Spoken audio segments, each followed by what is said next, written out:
season 4 episode. My God, it's 33. Folks, I don't know you, but I'm excited. Here it is, ready? 2, 4, 6, 8. Who do we appreciate?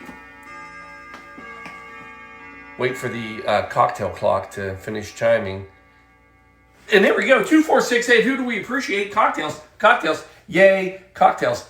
I was kicked off of the cheer squad of my daughter's high school cheer competition for that cheer. But it's okay because I was just getting ready for tonight. Yes, we had a cheer competition today. And as we sat there and we watched the cheer competition, I thought, cheers. Literally, cheers. And where does the word cheers come from? A sitcom show in the 80s? That's not it. But you're going to find out tonight. No, you're going to find out about the word cheers. I got a cocktail for you. The Draque. What? Come on, folks. I did a solid 8 minutes of research today. Folks, Blue Monkey Quarantina, come on in. The only business, monkey business, in cocktails. Come on, let's go. Are you ready for this? Because we got a heck of a show tonight. I promise you.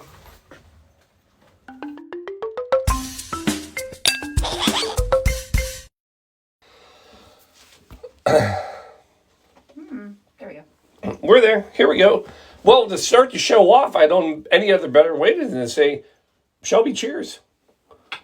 Cheers. Cheers. And cheers. What a great word, right? I mean, we say it, we know it, we do it. But do you know the history? Are you ready for this? Oh. Playback works. Here we go. It's working. We have to check every time. It's season 4, episode 30, by God, 3. And we're talking about cheers. So, this is kind of fascinating. So, yes, it is true. Chloe had a first cheer competition. Shout out to Seton Cheer. They got 4th place tonight. First cheer team they've ever had. First competition ever did. I thought they did great. Shelbs? I thought they were amazing. Amazing. So, as I sat there and I kept saying cheer, cheer, cheer, I thought cheers. And that's going to be our theme tonight, cheers. So, where did it all come from? Well, you got to go way back, like 12,000 years, 10,000 BC. You do the math at home, that's 12,000 years. And it all started with raising a glass. Actually, it didn't start with raising a glass. You ready for this, Shelby? You know what it started with? No, I know. It started in Greece, 10,000 BC. Not raising a glass, but actually pouring out part of a glass, which I am not going to do with this delicious dirty martini. Thank you, Cooperstown Vodka. Anyway, yeah, so what happened is back in 10,000 BC, to basically pay homage, respect to the gods, they would literally pour one out. Yes, it was before anything. It was before, who was it? Tupac. Tupac, yeah. It was before they ever poured out a 40. This is 10,000 BC, we're pouring one out. And it caught on. Paul, how does that have anything to do with raising a glass if we're pouring it out? Well, it caught on. And apparently the Greeks, they got smart and said, why are we pouring out all of this? And it was elaborate. They actually have memorials, monuments in cemeteries where there's the statue has a goblet. You ready for this?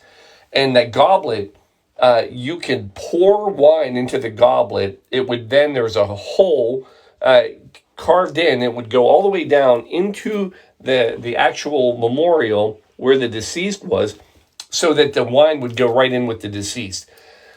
I don't know if I've said it enough, but that's the memorial I want, Shelby. Okay.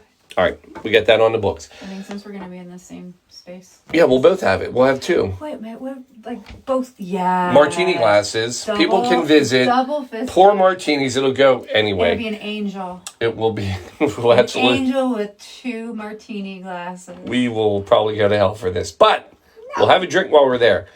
Well, anyway, pouring one out eventually turned into raising one to the gods. So this is where we got raising a glass. It was 10,000 BC. Eventually it caught on, and this was a cheers to the gods. It was, to life and all that. Now, but where did the clinking of glasses come in? Because that's kind of like phase 2. I'm breaking this down for you folks. I'm trying to help you. And now, medieval. I'm going medieval on your butts. I can't say ass on Facebook, so I'm going medieval on you. I know, I just said, yeah. So anyway. You're just trying to point out your CYA merch. I am. I'm trying to get CYA. So anyway, 500 to 1500, that's medieval times, AD, there's a thing that happened. And this was the actual, some believe, and I want to believe because it's a fantastic story. Here's what happened. They would actually fill glasses with wine, beer, whatever spirits they were drinking, all the way to the top. Like, so it was almost overflowing. And then they would go in and they would clink glasses with other people, right? And what would happen is they would spill some, but some of your drink would go into their drink. Some of their drink went into your drink. This is not a Reese's peanut butter commercial. Are you sure? I am. But do you know why they did this? No, why? To make sure they weren't being poisoned. But yes! What? Yeah. I didn't even know that. You didn't know. Wow. It was a poison check because so they would go in and clink the glasses, spill drinks in one another's, and it was a safety check to make sure that you weren't being poisoned. And it caught on. And this was too many fantasy. you read I know. So there it is, folks. So there's how we get to the clinking, the raising of the glasses. But where's the word come from? All right, we got to go to France now, and this is Old French, and the word was charrie, and charrie originally meant head or face.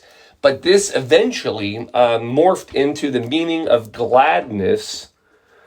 Apparently, we're happy to see people's faces. Yes. So it was gladness. And that eventually became charrie to cheers. And that is where the word cheers, clink, I'm not poisoned, to the gods, all that, all together, cheers. And that's the show. That's all I got. I'm kidding. Now, I will tell you. Cheers! Yes! She's on fire tonight, folks. She's on fire. So, I do have a cocktail for you. Now, I will tell you, I don't have a cheers cocktail for you. And there's holiday cheer. There's some drinks out there, but it's not Christmas yet. So, I thought, what cocktail do we do to celebrate kind of the oldest thing that you do? Like, people say raising a glass and alcohol kind of went together. So this is like 10,000, 12,000 years old. Go ahead.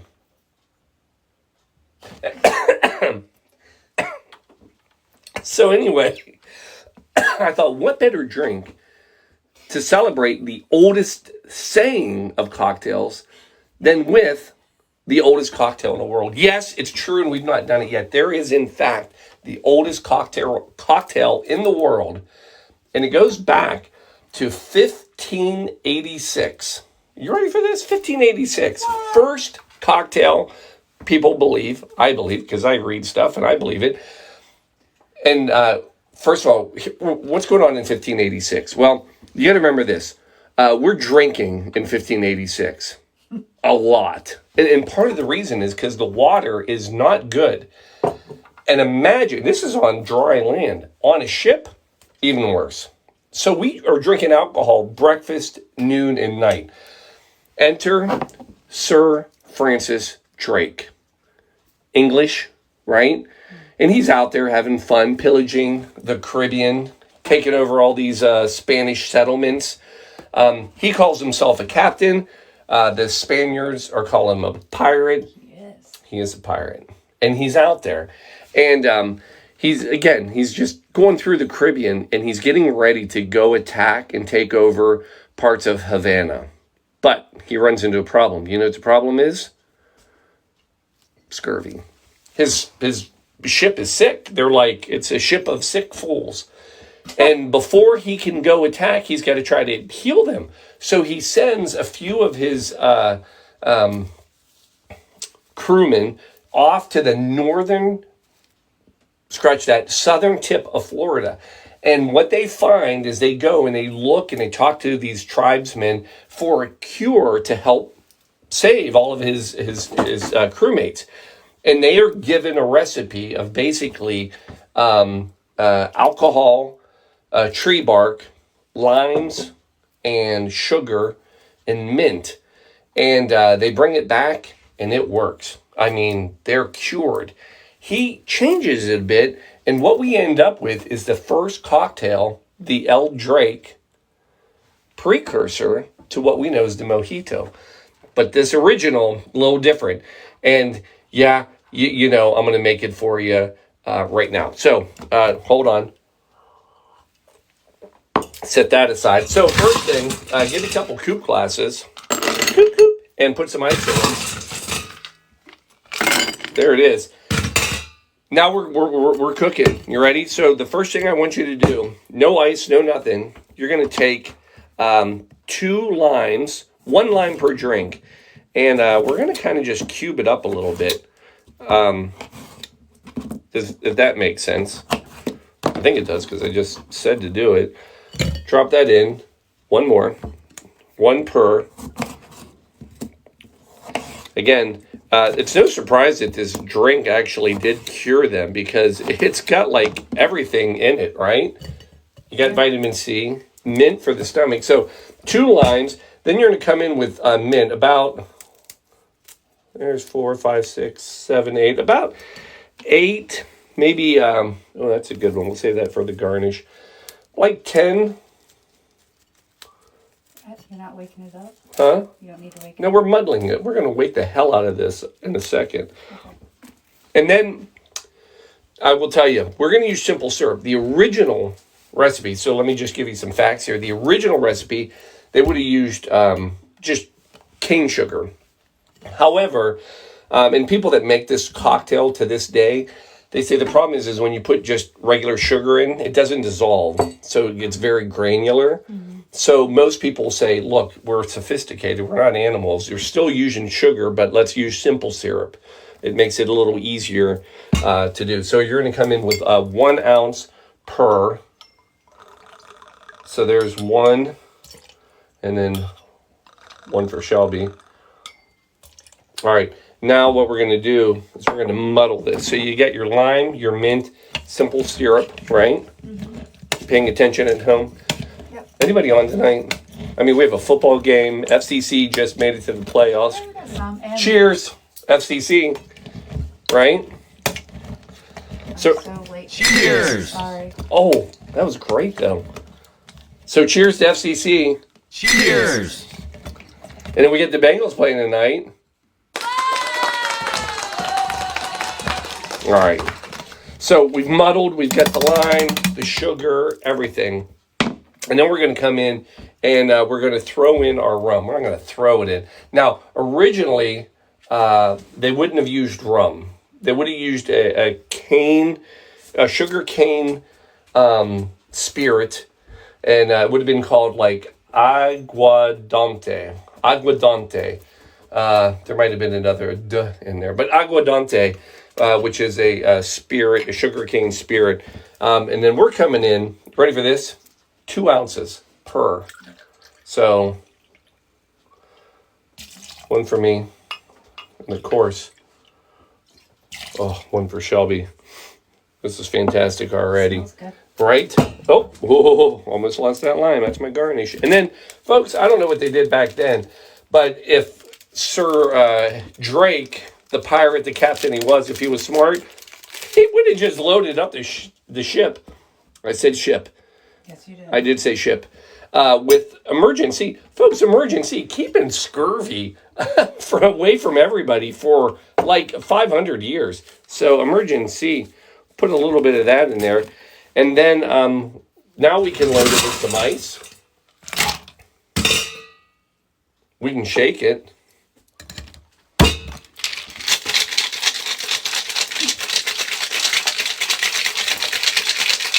Class always away. Perfect competition smile.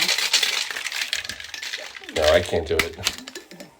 I know. I was going to spin it. I'm not confident in the tight areas to do that. Folks, then take your chilled coupes, set those out, and then we're going to strain this. Oh, look at this. Oh, right? It looks good. Can you smell it? Yes. I mean, the lime. I can smell the mint. Oh, freaking delicious. I mean, there it is. Folks, saving lives, scurvy. I mean, it's fantastic. Then we're going to come in. We're going to garnish it because we are not animals. I'm going to try what I've seen done in the past. Only because this is a shout out one more time to Shelby's mom. She loved her little plastic swords. So I'm going to see if I can make this work. Oh, I think I have an idea here.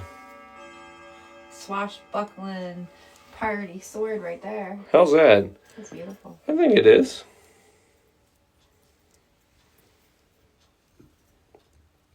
Oh, hold on. Why did the first one work so well? There we go. How's that? Perfect. Boom. Wait. But wait, there's more. I feel like we do need a little mint on top. Just, you know. Put that little mint and wake it up. We're going to just float a little mint leaf on there too. There it is, folks. That is your Draque coming at you from 1586. Come on, are you serious, Paul? Where do you come up with this? I don't know, people. I drink a lot. Give it a try. Oh, yes. Oh, my God. How is this not on every menu? This is freaking delicious. It's got everything, folks. It's got your vitamin C. It's got mint, which is good for the stomach. I mean, this is probably the healthiest drink we put together in this little place we call the Blue Monkey Quarantine. Folks, there it is. Now you know about Cheers. Now you know about the oldest cocktail in the world. Oh, by the way, before I just leave you and tell you cheers, how about this? How about we do a little salud? That's Spanish. Salute, Italian for cheers. How about, what I got? Prost? Wait, is it? Prost, right? German. How are we not doing Danish? Skull, Danish. Folks, whatever your Cheers. language. Oh, what was it? Hit it. Cheers. Whatever your language, cheers to everybody. Shub, you want to give this a try? Do you have a free hand? I know how to Oh, I got to go in and get a little... Hold on, I'm coming in. We got to get that on the camera. Look at that little sword. Look, it's my pirate sword. It's your pirate sword. Cheers. All right, drink. I'm not going to spill it, though. I trust Here, you. We're I'll not come over here. poisoned. Huh? I'll come up a little. Oh, yeah. Wait, come over... Right here. Beep. Oh, there it is. Pink. Cheers. Cheers. All right. Give that a try. It's going to be one of your new favorites. Oh, that's like Oh, that's like key lime pie in a glass. there you go. So, thank you. It's like the lime and the coconut. Yeah. Well, you put the lime in the coconut. That's exactly what that tastes like. Man. All right, folks. Again, whatever your language of choice, cheers to you out there. Thank you for being here. And cheers to you if you've made a donation already. And if you haven't, for goodness sakes, we've got the telethon coming up November 19th. If you're in the area, plan on coming by. The later, the better. I'm not joking about this. If you can show up at like 2 in the morning, you're going to get a front row seat.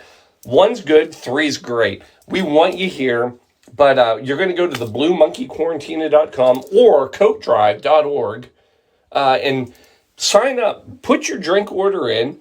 November 19th, 24 hours. How many cocktails? 75. 75 cocktails. Oh, it's going to be some sort of a poop show, but it's going to be fun, and we're going to raise a lot of money, and we're going to donate a lot of brand new coats to kids. So, to everybody out there, I know you're thinking, I know you're going to do it. Cheers to you. Love you. We'll see you next Sunday.